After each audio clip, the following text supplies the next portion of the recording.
বিসমিল্লাহির রহমানির রহিম। আসসালামু আলাইকুম। হে আমার বাংলাদেশের বৃহত্তম ফরিদপুর জেলা ভাঙ্গা উপজেলার 12টি ইউনিয়ন এবং সর্বপ্রথম আলগী এবং হামিদ্দি সর্বস্তরের জনগণকে জানাই আমি আমার অন্তরস্থল থেকে ভালোবাসা। আজ অত্যন্ত দুঃখের সাথে আমি আপনাদের সামনে হাজির হয়েছি দু একটি কথা বলার জন্য। সেটি হলো, গতকাল আমাদের রিট শুনানি হাইকোর্টে 4 ঘন্টা হয়েছে, কোনো মীমাংসা দিতে পারেনি জজ সাহেব। তাই আগামীকাল মঙ্গলবার আবার 2টায় আমাদের শুনানি শুরু হবে।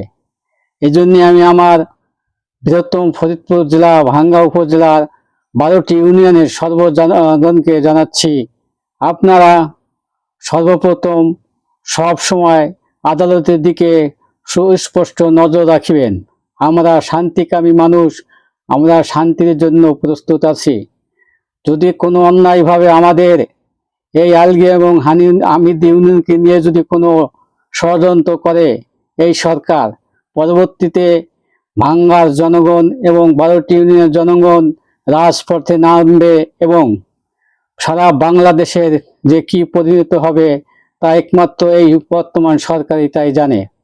তাই আমি আমার প্রাণপ্রিয় ভাঙ্গা উপজেলার 12টি ইউনিয়নের সর্বজনগণকে বলছি, আপনারা সব সময় সজাগ থাকবেন। আগামীকাল মঙ্গলবার 2টায় আমাদের শেষ শুনানি হবে। শুনানিতে যদি আমাদের কোনো এই ইউনিয়ন এবং 2টিকে ফেরত না দেয়, তাহলে আমাদেরকে আবার কঠিন থেকে কঠিনতর আন্দোলন শুরু করতে হবে। আমরা আমাদের মা মাটির জন্য কঠোর আন্দোলন করতে প্রস্তুত, কিন্তু আন্দোলন হবে শান্তিপূর্ণ এবং আইনের প্রতি শ্রদ্ধা রেখে। যদি আমি আপনাদের একটি কথাই বলবো, সেটা হলো 5 বছরের শিশু থেকে 150 বছরের বৃদ্ধকে নিয়ে আমরা আবার আন্দোলন গড়ে তুলব। আগামীকাল যদি আমরা সুষ্ঠু এবং ন্যায় বিচার পাই, তাহলে আমরা আনন্দের মুখরিত হব। এবং যদি আমাদের কোনো এর বিপরীতে আমাদের ইউনিয়নকে ফেরত না দেয়, তাহলে আমি আপনাদেরকে উদাত্ত আহ্বান জানাচ্ছি, আমাদের আন্দোলনকে আরো গতিশীল করতে হবে। আপনারা জানেন এবং সবই বোঝেন, কাগজের নৌকা দিয়ে যেমন নদী পার হওয়া যায় না, বিনা পরিশ্রমে কোনো কিছু অর্জন করাই যায় না।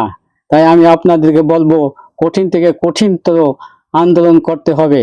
আমাদের চেষ্টা চালিয়ে যেতেই হবে, কারণ দেওয়ার মালিক আল্লাহ। আমরা যতই চেষ্টা করি, একমাত্র আল্লাহ আমাদেরকে সবকিছু দেবেন। আপনারা সবসময় সজাগ থাকবেন এবং শান্তিপূর্ণভাবে আমাদের পরিবেশকে সুষ্ঠু রাখবেন।